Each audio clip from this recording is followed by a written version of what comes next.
Thank you for staying here with us on this Just In on a Monday night. Of course, if you're just joining us, we're talking to Karl Hale. He's the tournament director of the Rogers Cup in Canada.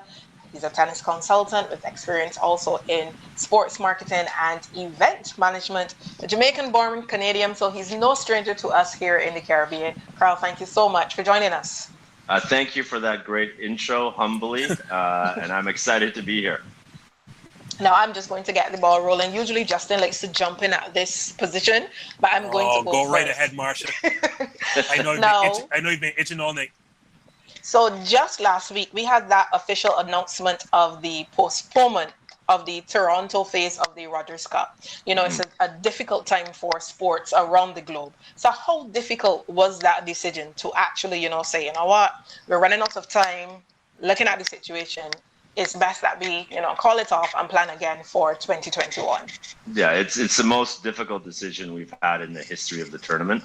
It impacts so many different layers in our tennis world. We lost a lot of staff because of it. We're suffering a huge financial loss this year because of it. But in the end, public health was the number one issue, and we didn't want to risk public health.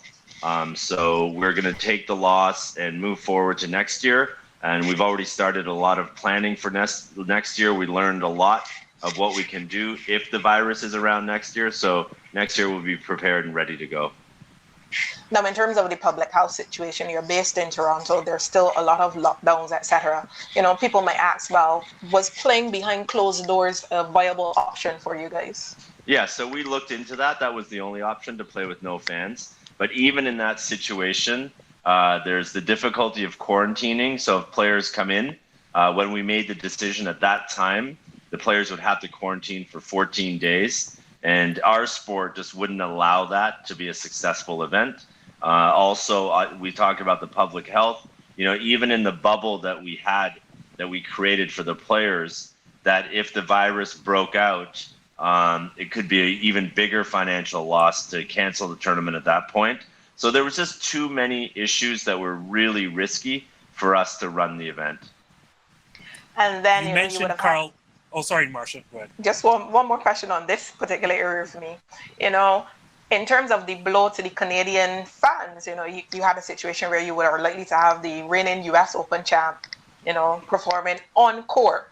Mm-hmm. What is it that, from that perspective, as a fan of tennis, not being able to see Bianca Andreescu play at home?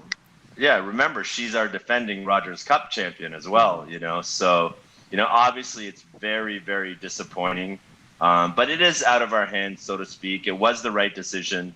Our fans, our partners, the players, all of these different layers I've been in touch with, they all were very, very supportive.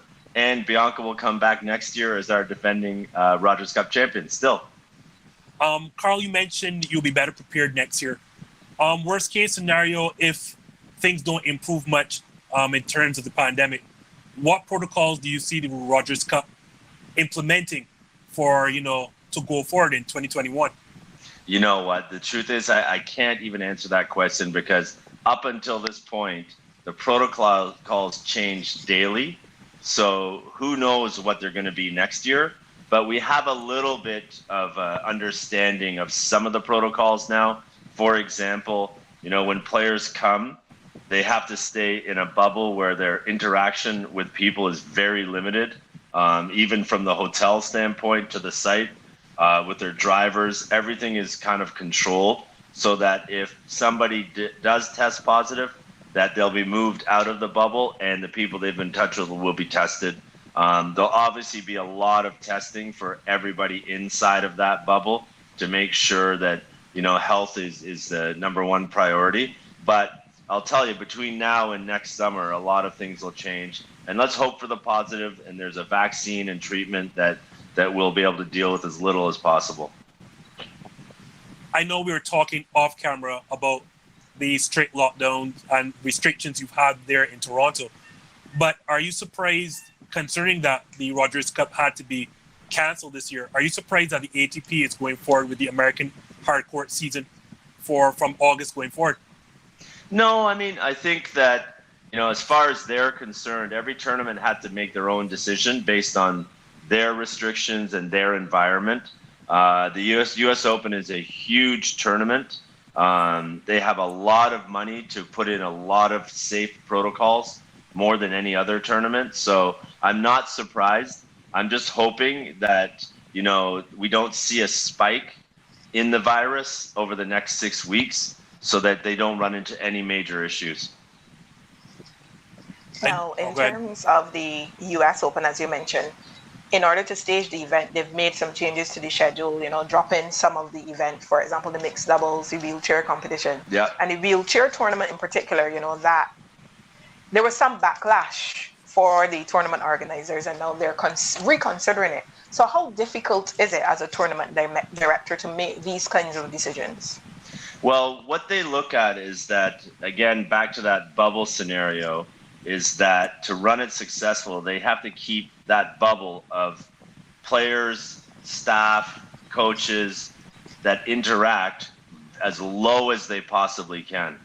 So that's why they cut the doubles draw and they drop the mixed doubles, because they need to keep that number really low. And they drop the juniors and they drop the wheelchair. So it's the right decision to keep that bubble, and they need the revenue from this event to keep supporting junior tennis and wheelchair tennis and all of those other activities in the U.S. So it's a little bit of unfortunate that, they can't have those events during the U.S. Open, but in the big picture, it benefits everybody in tennis greatly to have it.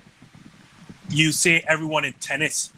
However, we've seen players like world number one Novak Djokovic, Rafael Nadal to a lesser extent, coming out and seemingly against the US Open going forward.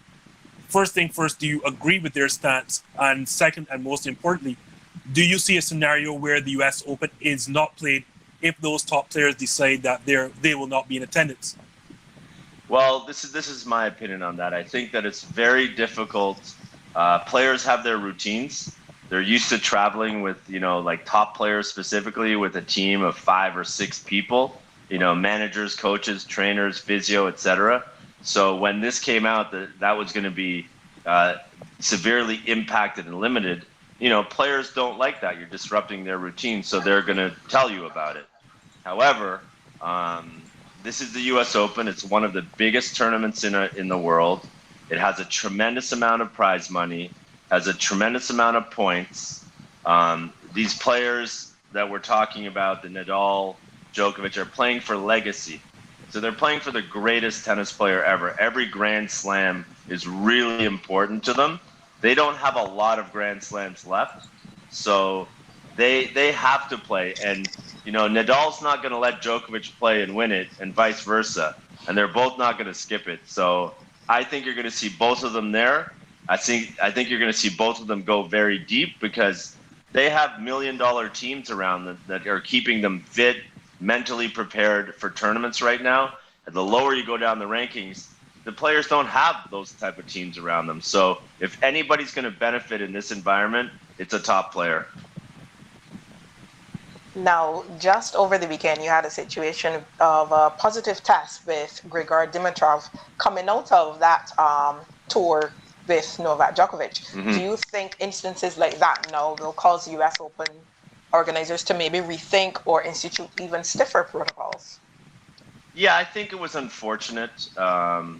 I think the players could have thought it through a little bit more, because, with the announcement of the season opening up, try to be a little bit safer and be a little bit more cautious. If I was an agent or manager, that's what I would have recommended.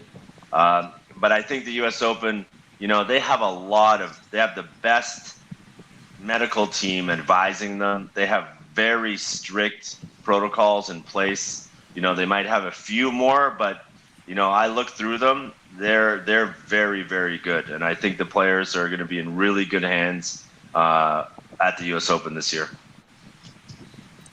Speaking of that US Open, I want to shift that slightly to your Canadian players.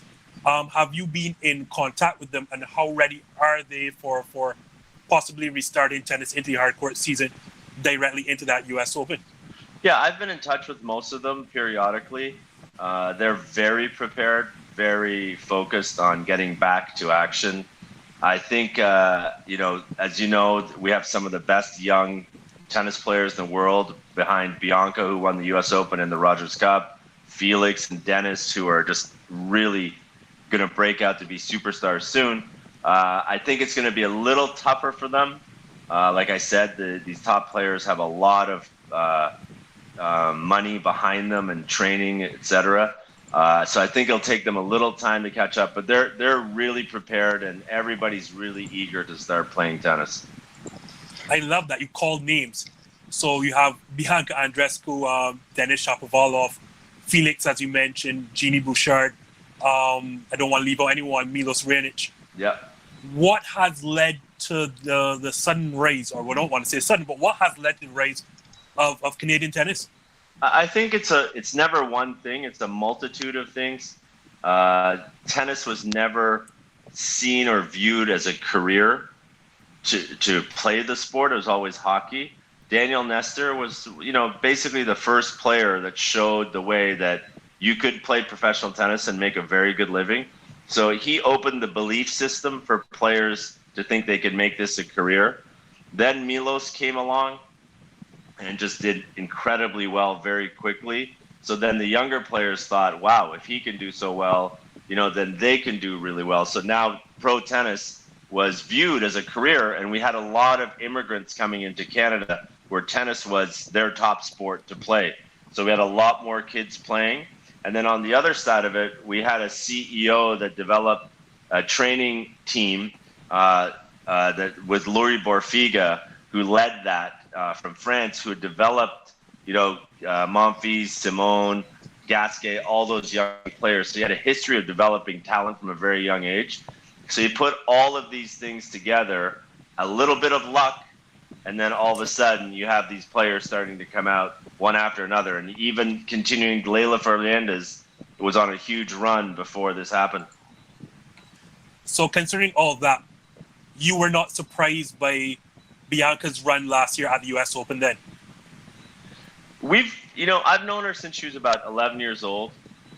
We've always thought that, she would be a really, really good player, top player, not top 5. You never know about that. So we weren't really surprised at the Rogers Cup last summer when I watched her play. I thought she was actually going to win the tournament. I thought she was the best player in the tournament.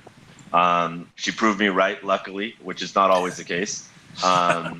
So no bias here, right, Carl? No bias. Exactly.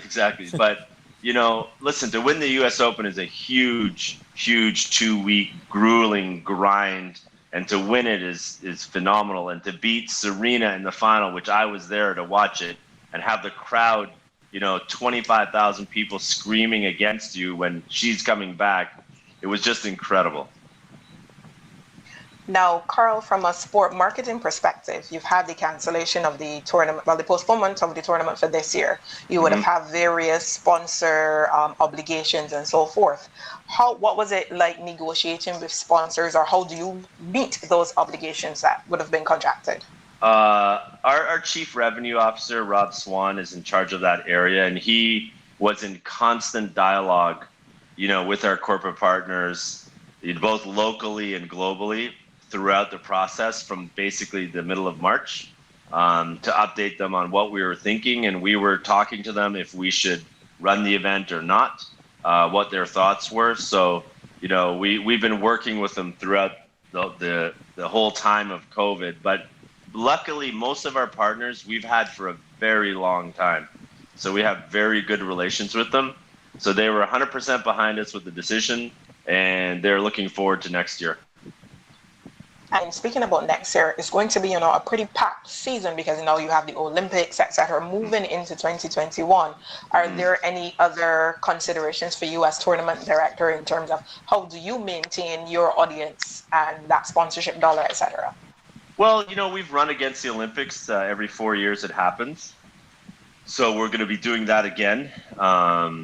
And, we actually think it's a benefit to us now because we do believe we have players that can win medals, and if not gold medals, with the players we talked about, Felix, Dennis, Bianca, Milos, Gabby Dabrowski's number 8 in the world in doubles. So we think that momentum will lead into our tournament. and just create a better vibe and better energy when they come back, hopefully with some gold medals, and our fans will support them to victory in our tournament. You can keep going, Marshall, unless you wanted me to. Oh, I have another question. I'm going to turn the discussion now onto the Caribbean. So, Okay. Karl, you're no stranger to the Caribbean, you know, being born in Jamaica, etc. What are your thoughts on Caribbean tennis? You know, I've done I run this Caribbean Cup tennis series. I've done it for about 5 or 6 years, one of which is in your homeland in Barbados. So I've got to look, you know, through the system quite well over the past 5 years. The challenge is, it's not talent, because there's a lot of talent on the different islands. The challenge is, how do you get staff in the federations and revenue, so you have staff that can execute and develop, you know, athletes or training system or admin systems or events. It's a lot of really good people doing the best they can, but they're just piecing it together. And just piecing it together, you won't get too far ahead. So I believe each federation has to figure out a system of, how do we get revenue in the system to hire staff that can now develop different needs, you know, like I said, administration, events, those type of things, sponsorship, and then you can start getting coaches to develop juniors and go forward like that. So is that part of your philanthropic efforts in Jamaica and to lesser part across the Caribbean? Is that what those efforts are looking to achieve across the Caribbean? Yeah, I've been trying to do it, but it's, you know, it is the right idea. It's very difficult. As you know, sponsorship dollars are really tight, you know, through the islands. Tennis isn't the number one sport, you know, football, cricket, unfortunately road tennis on your island there. But I'm just kidding. Road tennis is a good sport. But it's going to take a leader who's going to have to commit, or a group, for a good period of time to get this staff together and really execute a vision. It's not easy. It'll take a monumental effort. So you have these philanthropic efforts across the Caribbean. You've played Davis Cup tennis for your home country, Jamaica. You've also coached Fed Cup in Canada. I didn't even know that you were a top Canadian player, and in seniors. You have a whole list of things behind you. And I also didn't know before this show that you coached Monica Seles. Mm-hmm. Of these things, what is the greatest achievement for you? What do you look back as the greatest moment in your tennis life, Karl? You know, it's you know, I've been very fortunate, because I was a tennis player. I wasn't a great tennis player, but I was an okay tennis player. But I've got to meet, you know, every tennis player I ever wanted to meet, and, you know, a lot of agents and a lot of good people, and learned a lot of. I've just been really blessed to travel the world because of the sport on many different levels, as a player, administrator, manager. And, you know, because of it, I started a foundation, Helping Hands Jamaica Foundation. We've built 22 schools in Jamaica. So, you know, things like that, where you get to meet really interesting and great people, and also do some really special things because of the network you develop through the sport. I know Marsha wants to jump back in, so before she comes in, I left off probably the biggest of the titles.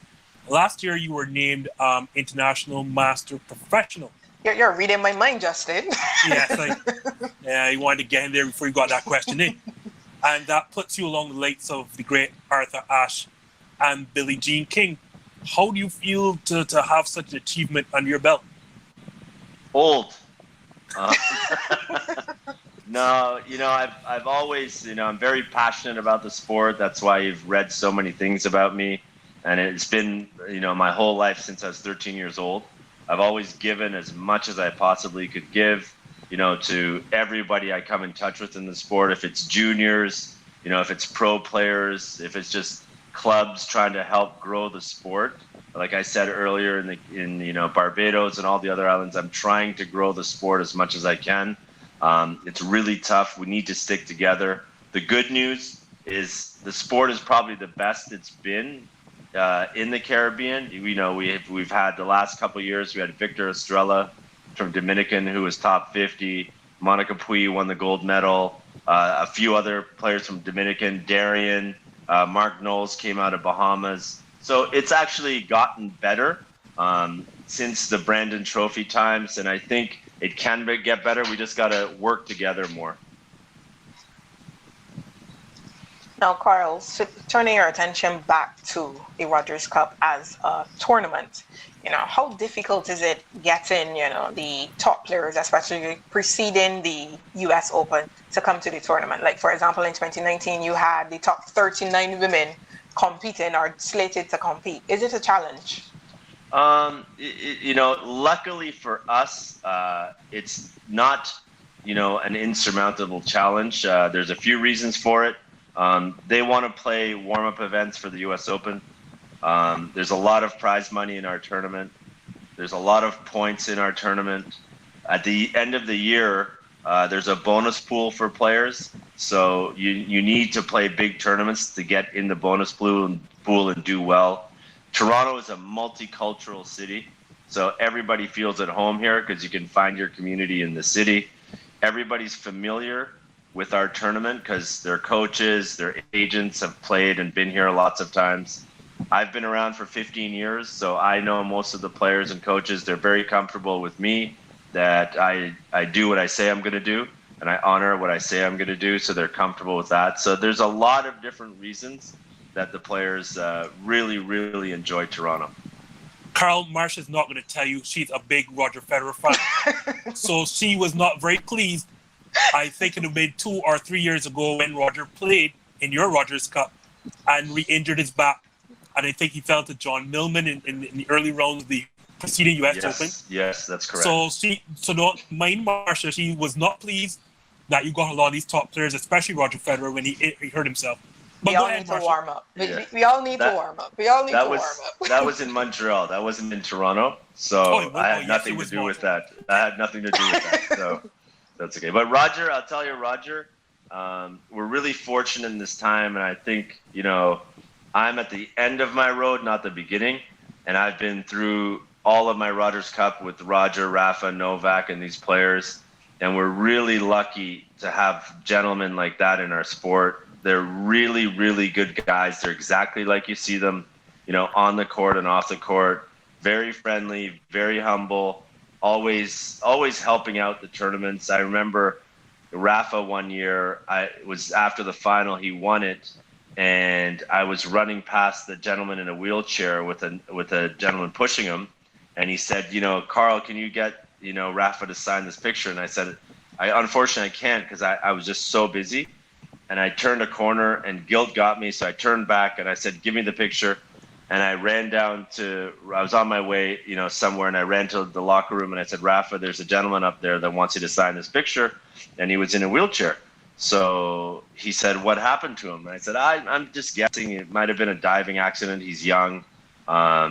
So he said, bring him down. So I said, okay. So I ran back up. I grabbed him and his brother. He came to the locker room. Rafa signed a racket, signed his picture, gave him his shirt, spent about 15 minutes with him, and just made the guy's day. And that's the type of player he is and the other players are, where, when they can, they go an extra mile. Now, Karl, you also have the acclaim of, putting some matches together. So you had a situation where you had, track and field athletes like Warren Weir, Usain Bolt, etc. on the tennis court. Do you think there's room for those kinds of synergies across sports as we look to develop sports, whether from a sport marketing angle or just a plain sport development angle? Yeah, I think there's, those are kind of marketing fun promo ideas. We did something like that in Barbados one night with Darian and what's the DJ again? DJ Puffy. DJ Puffy. Yeah, DJ Puffy and a whole bunch of kind of local celebrities. And it was actually one of my favorite events I've ever done because it was such a good vibe and everybody's having a good time. I think, Justin, you were there that night, I believe, right? I won't let anybody know that he participated in the event. Yes, he did. I may or may not have been there that night. And things like that, they promote the sport, they cross-promote, bring new people in, and create great relations. So I think there's a time and a place for those things for sure. Well, then one final question from me. Looking ahead to the U.S. Open, do you care to call favorites or favorite at this time for a title Marshall, contender? you stole my question. They want to put Karl on the spot. Yeah, I think I'll stick to what I said earlier. I think the top players have an advantage because they have these incredible teams around them to get them really prepared for the U.S. Open. So I think what you'll see is the top 4 seeds or so go really, really deep, as they always do. But I think it's really going to be more difficult for the other players at this time. I think the younger players, as the season moves along, you'll see them start to kind of creep in there after October, into November. And then I think the beginning of next year, you're going to see a flip. You're going to see the young players start to take over from the big 4. So two questions before we let you leave, Karl. One, you're on the show, so this is arguably the greatest era of men's tennis.